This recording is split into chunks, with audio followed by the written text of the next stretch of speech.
find film adaptations an interesting concept, how they adapt prose, gameplay, or even just other films into a new entity. Because there are several paths someone can take to approach it. One is the general method most people expect, a faithful retelling of its original source material. And the other is the more creative route, which can be hard to figure out. How far do you want the adaptation to stray away? How much sticks in? And what are the changes you'll make to emphasize the mood of what has already been done? These are all tough questions, and I think Tatsuya Oishi's decisions in傷物語gives us an idea of how creative changes can make a story more resonating. Of course, this video spoils the film and the novel. This is the beginning of the light novel, an interior monologue by Koyomi, a prologue to set up the story with the expectation that this will be the darkest arc in the series. In the film, there's generally two ways to approach this. Summarize the monologue in voiceover at the start of the film, something that's prevalent in the show, or you could design a film-exclusive intro. Oishi made the decision to remove Koyomi's monologues in the first film, so the audience is in the moment with Koyomi, experiencing every step of the way as he is. For the film's opening scene, Oishi also does some restitching, tossing the viewer into the middle of the fourth chapter. With no prior context, and for audiences who haven't read the source material, the viewer is constantly guessing what's going to happen. Will something attack him? Is he running away from something? With no dialogue in the sequence, only ambience and an eerie score, being an origin story, some may assume this is the scene where Koyomi will meet Heart Underblade and become a vampire. It's not until a few minutes into the film does the audience fully realize he's already a vampire. The scene ends with the Japanese flag being used for an ominous cushion shot, and as symbolism of the sun that is now lethal to Koyomi.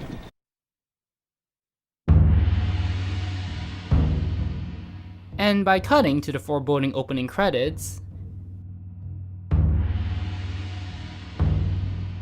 in 5 minutes, Oishi has recreated the same mood as the light novel's first chapter, using only elements available to film. Unlike the novel's chronological order, Oishi breaks the sequence of events, having the first quarter of the film trace back to the events shown in the beginning. By rearranging the timeline, there's a stronger cinematic pace, where the viewer is immediately forced to engage. But of course, this isn't the only way an adaptation can be creative.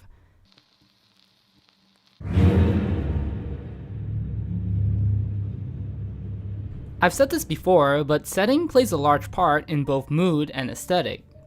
And Isen's light novel focuses a lot on empty back alleys at night, alluding to the hidden supernatural within the normal world.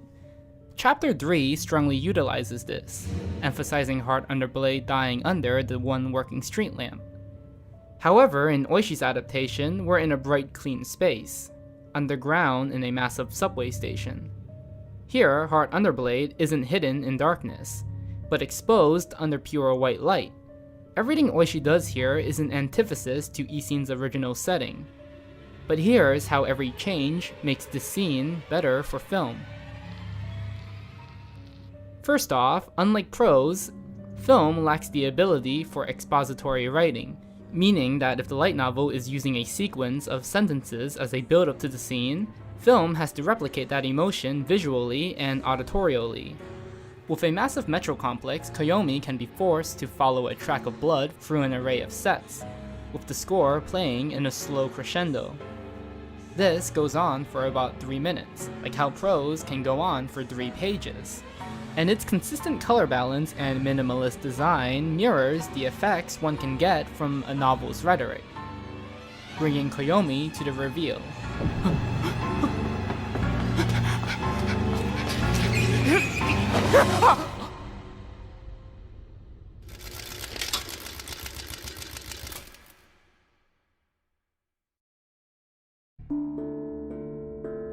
Changing the setting of an alleyway to an open subway platform gives multiple opportunities for Oishi to make the scene more cinematically intense.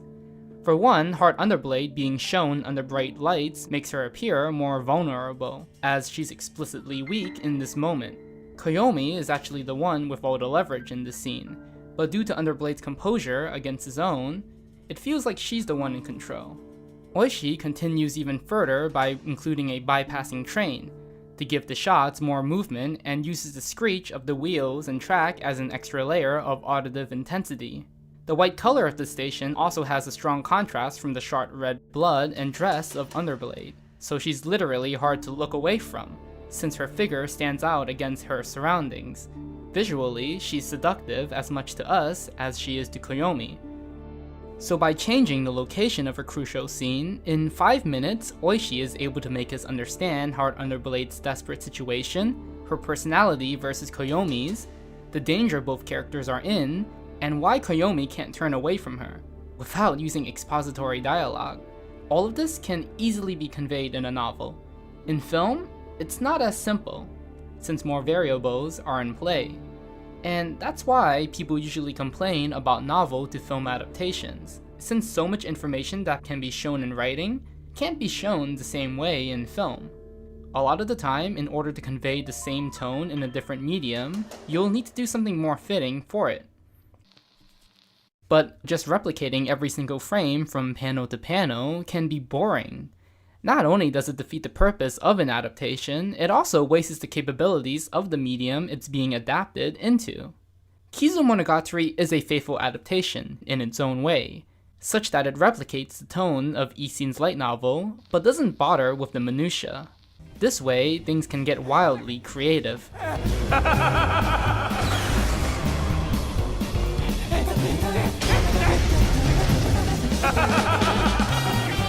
And whether if it's for comedy or just brutal violence,